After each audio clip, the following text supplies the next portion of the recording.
Hola queridos amigos, estamos de nuevo en Perspectiva.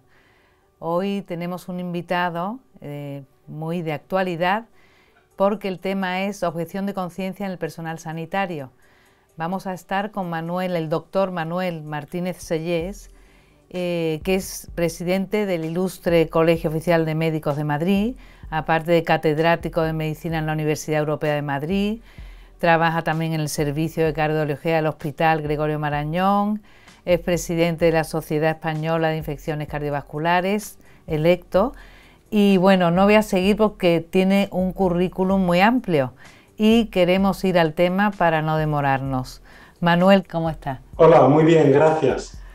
Bueno, qué alegría tenerte con nosotros porque hay mucho que aclarar, hay mucho que aprender, ¿no?, de la actualidad y sobre todo de buenas fuentes. Entonces, últimamente, con lo que ha surgido, con todo el movimiento, podríamos decir, de leyes, del aborto, eutanasia, todos en contra de lo que es el Provida, ¿no? Nos encontramos también con algo añadido, porque claro, para gestionar todo eso resulta un problema la objeción de conciencia. Y entonces hay presión también, parece, por parte del gobierno y de movimientos en contra de esta objeción de conciencia, que hasta ahora no había pasado, porque con lo del servicio militar no había casi movimiento en contra. Entonces quisiéramos primero, de una manera sucinta, que nos describa cómo ve usted el panorama.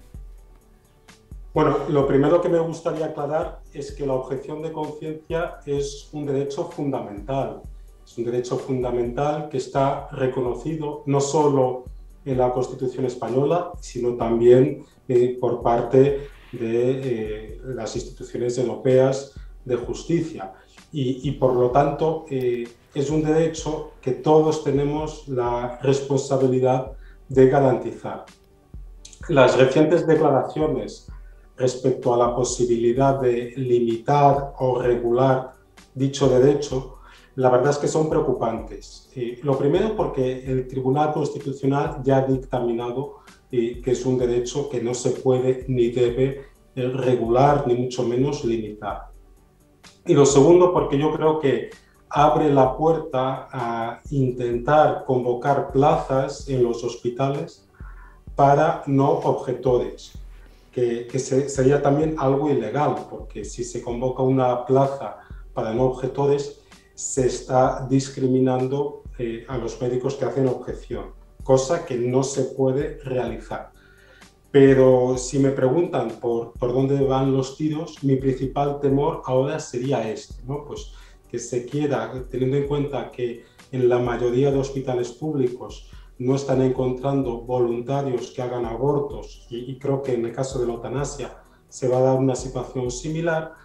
La tentación que puede tener el gobierno es sacar estas plazas específicas para no objetores, con lo cual si un médico hace objeción de conciencia no podría acceder a estas plazas y por lo tanto se le estaría discriminando, ¿no? Algo que lógicamente creemos que no se puede permitir. Claro, evidentemente, pero efectivamente se trata de, como he explicado, un derecho fundamental, aparte de que está la Constitución, pero cómo eso es casi dictatorial, ¿no?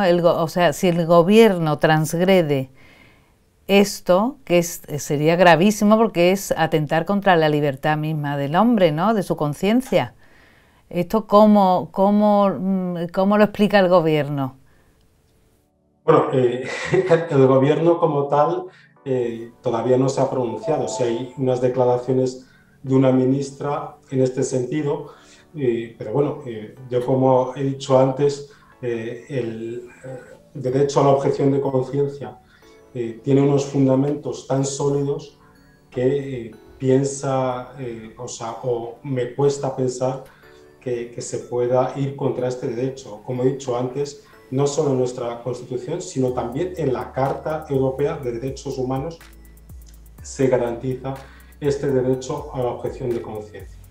No solo eso, el propio Código Deontológico que tenemos todos los médicos de España, en su artículo 32, señala que reconocer esta objeción de conciencia del médico es un presupuesto imprescindible para garantizar la libertad e independencia del ejercicio profesional. Y por lo tanto, creo que todos nosotros, tanto médicos pero también pacientes, tenemos todo el interés en que se respete la objeción de conciencia, porque en el fondo es la garantía de que el médico, cuando vaya a actuar con sus pacientes, lo haga de la mejor forma que sabe, tanto en ciencia como en conciencia. Además, he de decir también con mucha satisfacción que tenemos un informe muy reciente del Comité de Bioética de España, y en este informe del Comité de Bioética de España se hace una defensa muy clara y muy fundamentada del derecho a objeción de conciencia. Y por lo tanto, a mí me cuesta pensar que el gobierno vaya a ir con este derecho que está tan fundamentado. Y por eso digo que mi principal temor sería este que digo pues de cierta forma, intentar ir contra la ley, pero sin hacerlo de forma frontal, o ir contra la Constitución, pues sin hacerlo de forma frontal, convocando estas plazas para no objetores, que insisto que esto también sería algo inaceptable, teniendo en cuenta que la misma Constitución dice que nadie puede ser discriminado por el hecho de ejercer el derecho a la objeción de conciencia. Esto lo vemos muy claro, usted lo ve muy claro y muchos médicos lo verán claro, pero también había una gran oposición de médicos contra la eutanasia, y la eutanasia se ha aprobado, es decir, hay ahí un hilo muy fino, ¿no? Porque se transgrede a lo mejor con facilidad hoy día, desgraciadamente. Pero, ¿qué hacer contra esto? Porque claro, bueno, la objeción dice que es derecho fundamental, es diferente que una ley, ¿no? ¿Hasta qué punto puede una ley afectar a la objeción? Usted lo acaba de decir que es claro. Pero no es muy fino el hilo, no es fácil transgredirlo por parte del gobierno con la política como está.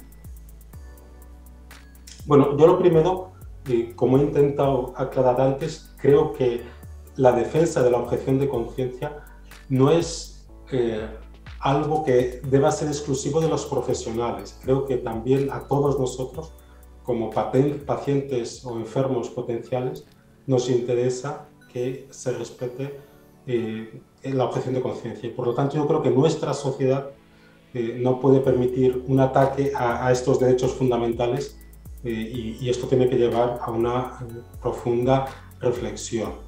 En lo que respecta a la eutanasia, yo sí creo que los médicos seguimos estando mayoritariamente contra la eutanasia. El tema de la eutanasia es que se aprovecha una situación de pandemia en la cual había una sociedad confinada, unos profesionales sanitarios muy entregados al tratamiento de los pacientes con infecciones graves por coronavirus, para hacer una aprobación muy rápida de una ley que claramente va contra el código deontológico que tenemos actualmente vigente en los médicos, que el código deontológico es muy claro, dice que el médico nunca, en ningún caso, ni siquiera si se lo pide el paciente, pues acabará con la vida de un paciente.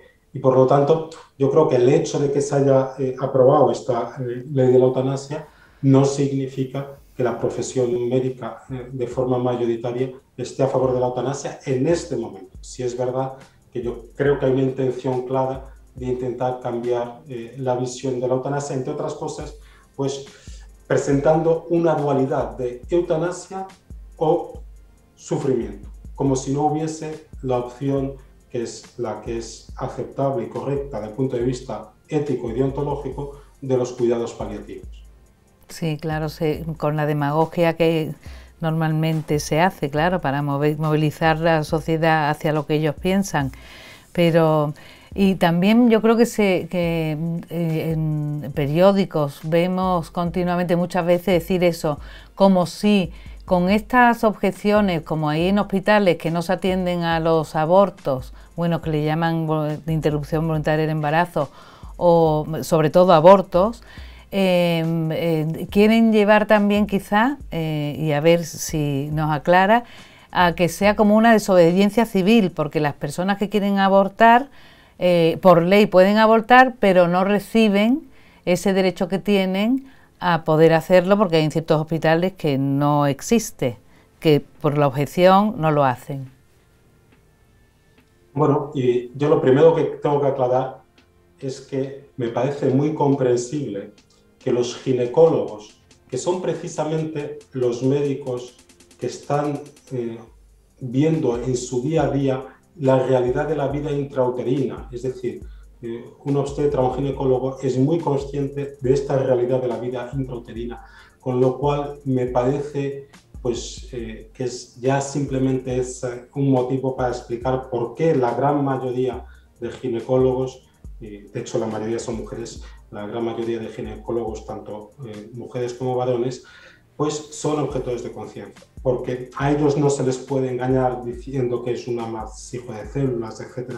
Ellos son muy conscientes de esta realidad de la vida intrauterina.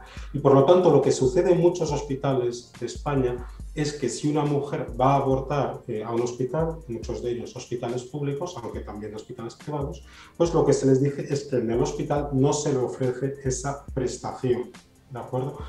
Entre otras cosas, es algo que sucede en muchos otros ámbitos. Es decir, si yo quiero que me operen de una rodilla, voy a un hospital público de Madrid, pues lo mismo dicen, oiga, este tipo de cirugía nosotros no lo hacemos. O una mujer, yo trabajo en el Hospital Gregorio de Marañón, una mujer que va a dar a luz al Hospital de la Princesa, pues se le dice, no, aquí no atendemos partos, lo que hacemos es derivarla al Hospital Gregorio de Marañón. Con lo cual, si una mujer va a abortar o quiere abortar en un hospital público, y ninguno de los hospitales, ninguno de los profesionales que trabaja en ese hospital está dispuesto a hacerlo. ¿Por qué? Porque son todos ellos objetores, todos ellos están contra la realización de abortos, pues esa mujer lógicamente no podrá abortar en ese hospital. ¿Qué es lo que se pretende? Pues el garantizar que se puede abortar en todos los hospitales públicos. Eso es un sinsentido, entre otras cosas, como digo, porque la mayoría de profesionales hacen objeción, y con lo cual hay muchos hospitales públicos en los que han hecho objeción todos los obstetras, todos los ginecólogos que trabajan en el hospital. Por eso digo que por donde yo creo que van a ir los tiros es sacar unas plazas que sean específicas para médicos no objetores. Que insisto, esto, pues en el caso de que se haga, tendríamos que emprender acciones legales porque se está discriminando a los objetores. Pero eso sería la única forma de garantizarlo, sino cómo se va a poder garantizar que una mujer puede abortar en un hospital. Si los médicos que están en ese hospital han hecho objeción de conciencia, lógicamente esa mujer en ese hospital no podrá abortar. Y es el motivo por el cual la mayoría de abortos en España se realiza en centros privados. Claro. Sí, sí, evidente. O sea que la objeción de conciencia, doctor, entre los médicos parece que es bastante extendida, ¿no? Está bastante en todo. Ha dicho también antes con la eutanasia. Entonces. Bueno, yo creo que son dos situaciones distintas. Con el aborto es una situación que llevamos ya años con ella. Como digo, los ginecólogos que son muy conscientes de esta realidad de la vida intrauterina con mucha frecuencia son objetores. En el caso de la eutanasia tenemos una situación que es relativamente nueva, solo tenemos la ley en vigor desde junio, y aquí pues hay dos posturas, ¿no? Hay una postura de hacer una objeción de conciencia desde el primer momento, pues hay médicos que han dicho, mira, pues yo soy objetor ante esta ley, y hay otra postura que es la que yo tengo, pero bueno, entiendo que ambas posturas son defendibles, que es no hacer objeción de conciencia salvo que surja una situación en la que de verdad sea necesario hacerlo. ¿Por qué? Porque si todos los médicos, que como digo, hoy por hoy yo creo que somos amplia mayoría, que estamos contra la eutanasia, hacemos objeción de conciencia, al final el cuidado de los pacientes con enfermedades avanzadas puede quedar en manos de los pocos médicos que sean favorables a la eutanasia. Con lo cual mi postura es no hacer una objeción de conciencia, salvo que el paciente pues, con una enfermedad avanzada persistiera en una petición, y ahí lógicamente pues yo tendría que decir que soy objeto de conciencia. Pues a mí nunca ningún paciente me ha pedido la eutanasia, por lo tanto hasta este momento yo no me he visto en la necesidad de ejercer mi derecho a la objeción. Claro, eso está, no, en eso no había caído yo, eso es muy importante, pero claro, también puede surgir que quieran presionar para hacer la objeción de conciencia, regularla, ¿no?, por ley, aunque habría que lucharlo porque no se puede, y empezar a eso, la discriminación tremenda, en cuanto empiecen a cerrar, pero me imagino que protestarían, ¿no?, masivamente. Claro, pero es un poco lo que intentaba explicar antes, es que el ejercicio de la objeción de conciencia, por definición, debe ser libre, confidencial y aplicarse de forma sobrevenida, es decir, lo que decimos nosotros ad casum, en cada situación, lugar y tiempo concreto que se plantee. ¿De acuerdo? Entonces, solo así el médico dispone de todos los elementos pues, que le permiten enjuiciar la situación.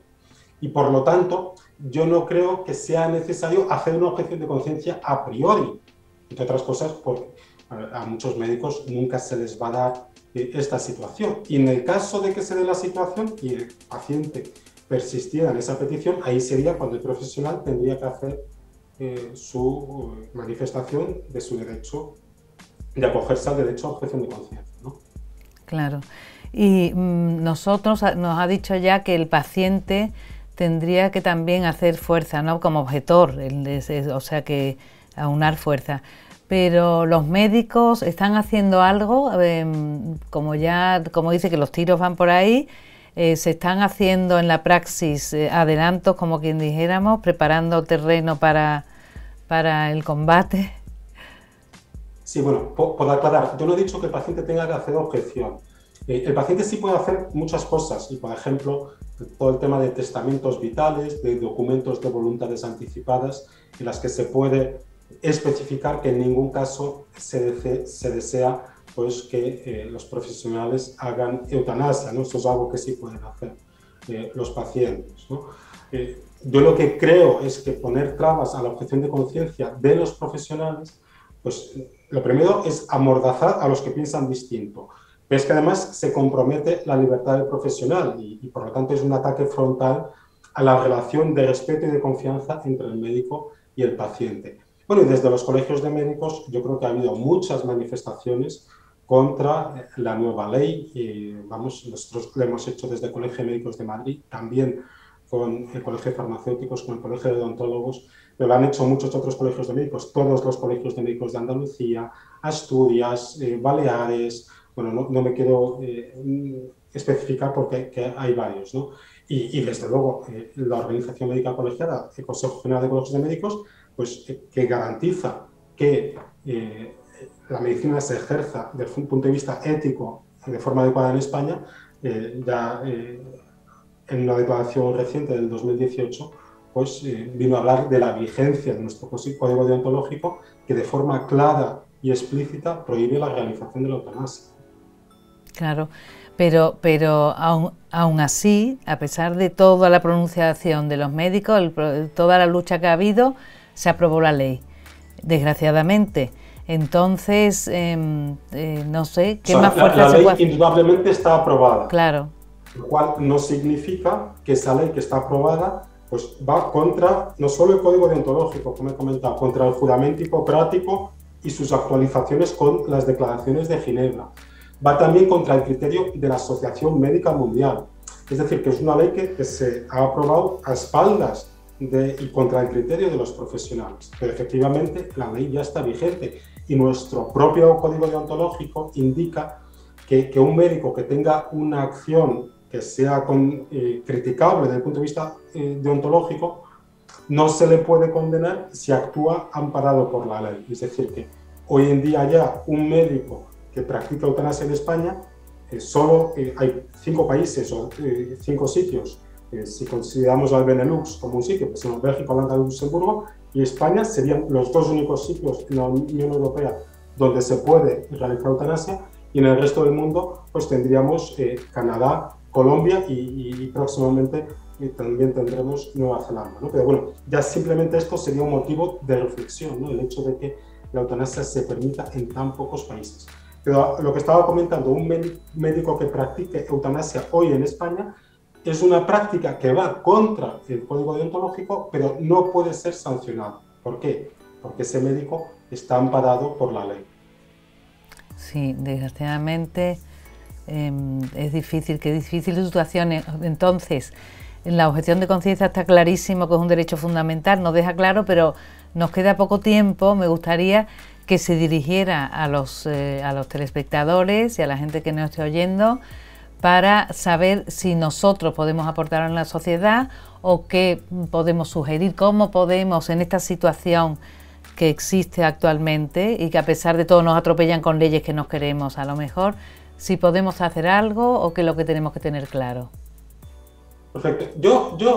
Mi recomendación sería, en vez de ir contra la eutanasia, que es verdad que la eutanasia rompe la esencia de la medicina, yo iría a favor de los cuidados paliativos, de los cuidados adecuados que tienen que recibir todos los pacientes, ¿no?